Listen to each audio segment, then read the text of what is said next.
Hey guys, welcome back. On today's video, I'm going to be talking about backyard chickens.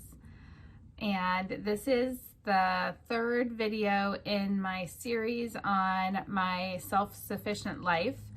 And you can also check out the playlist for the other videos that are basically a summary of everything I learned and took action on in 2021 and tips for how you can do these same things as well. So let's get into it. Getting backyard chickens was the easiest decision that I've made along this journey.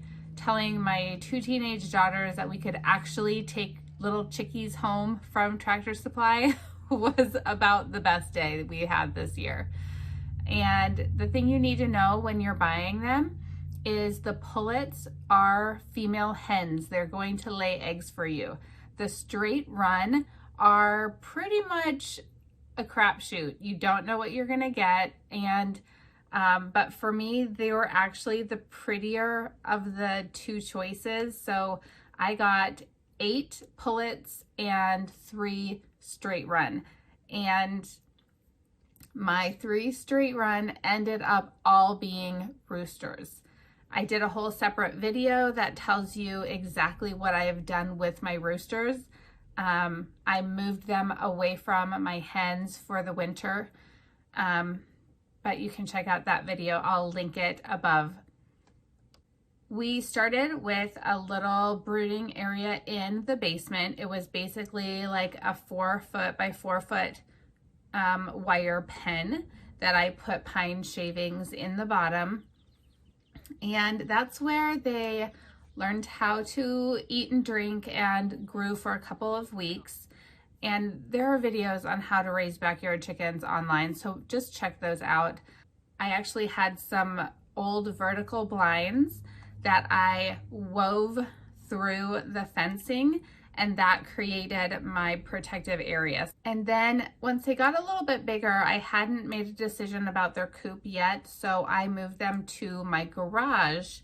I actually used a bed frame, like a king-size bed frame, and enlarged my brooding area so that they could stretch their legs a little bit more as I was deciding on what kind of permanent shelter they would have outside. I ended up finding this great 6-foot by 12-foot chicken coop. It actually has 6 feet of run and 6 feet of coop area with a little bit of area underneath. I'm going to show you the video here of him hauling it up my very steep incline. I have kind of a path that comes up and around from my driveway, and that's where we put it. It was a nail biter, let me tell you. But this chicken coop was so amazing. The chickens loved it so much.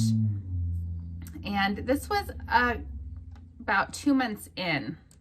So I moved my chickens over to the chicken coop at about 6 weeks old. So you can kind of do whatever works for you. It's going to depend on the weather. You want to just make sure that you don't need to heat it. You'll see, some of my pictures were red. My video was red, and that's because the heat lamp is red, and that actually a tip for you, that hides blood if they kind of peck at each other so that it doesn't cause like a tizzy or cause, other chickens to like attack the ones when they see blood. Watch a how-to video. This is not a how-to video. But my chickens really did love their new coop. They were pretty shy in exploring it, going down into the run area. But, if there's anything that backyard chickens have done for me and my family, it's just provide free entertainment. Like, they're so fun to watch and interact with. Pickle, you guys were so curious about this door. Come on. You guys have big legs. Just come on down.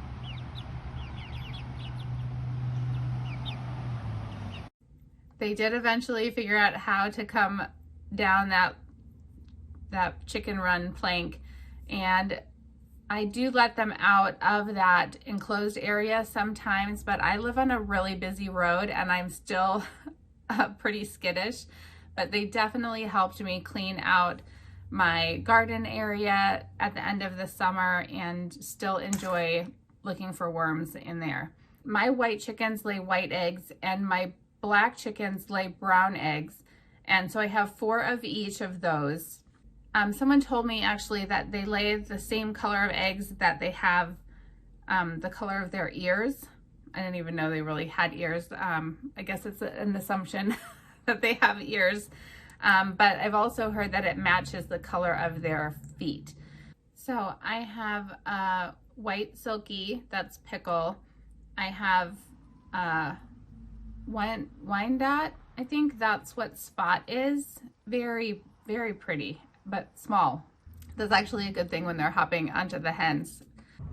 I think that my Jupiter might be a Rhode Island Red. He is just a classic looking rooster and a very large. So I kind of have like a small, medium, and large rooster situation. And with 8 laying hens during the summer and the full-on egg-laying season, which is warmer weather, I've noticed, I get probably about a dozen every other day. So I get quite a lot during the summer, but now that it's cooler and winter, I only have 1 brown egg that I get every day, and I have like 3 to 4 white eggs. So they did slow down in their production. I don't sell a lot of eggs. I'm, you know, just kind of starting up and feeling it out and everything. So, but that's, you know, that's how I got started with my backyard chickens. And honestly, I think the best way to start with them is to go pick a couple little chicks out and start raising them in your garage or basement. Most Tractor Supplies and those types of stores have like spring chicken days in March and April. That's when it's very popular to start raising your chickens for, you know, their first summer. So that's my advice. I think having your own eggs is such a great way to start becoming more self-sufficient, because we cook with a lot of eggs in baking and just straight eating. So it's been great for our family, for my family, and I would definitely recommend it for you. If you have questions, please feel free to leave them in the comments below. I feel like I've covered almost everything. You know, I've covered kind of everything that I've done. I did watch a lot of YouTube videos early on. So I hope this was helpful for you to see the process that I went through. So I really loved having backyard chickens. I would recommend it for anyone. Some areas don't allow roosters because they are the only ones that really make very much noise. If you just have female hens, you're not gonna need to worry about noise, but you know, make sure to check the jurisdiction that you live in and give it a shot. So thanks so much for joining me. Have a great day. Bye for now.